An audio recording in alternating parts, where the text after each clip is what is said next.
Hello, one of Hans Holbein's best-known paintings is a portrait of a middle-aged man dressed in a luxurious fur coat. He sits at a table, gazing serenely into the middle distance, his hands resting on a book. This scholarly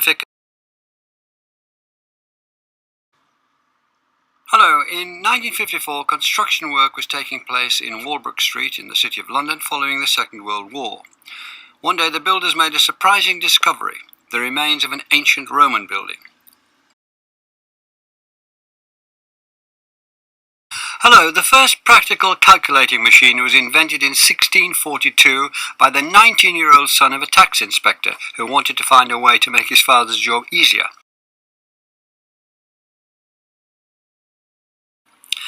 Hello, as I came through the front doors of Broadcasting House this morning, I walked under a famous statue by Eric Gill. The BBC's founders wanted an image that symbolised the act of broadcasting, and so they commissioned a statue of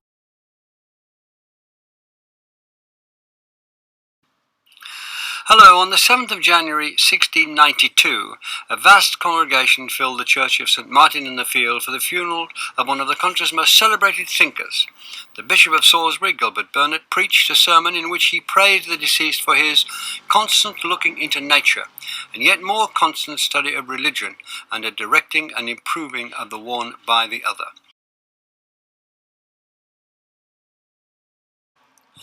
Hello, look before you leap.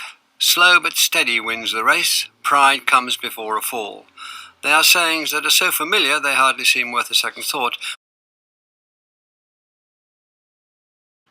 Hello, in June 1780, thousands of British troops fired on unarmed crowds in London. Several hundreds were killed and more died of their wounds later. The soldiers were putting down riots that had raged for a week. Hello, if you'd walked into the abbey of the monastery Trier in Germany 850 years ago, it's quite possible that this is what you would have heard.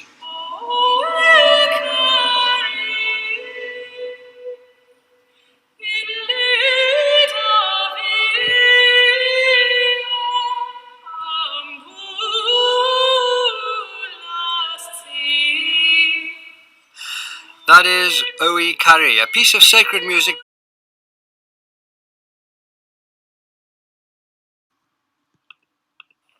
Hello, in 1768 a converted collier, Endeavour, set out from Plymouth bound for Tahiti in the Pacific, so that astronomers on board could observe the transit of Venus across the sun.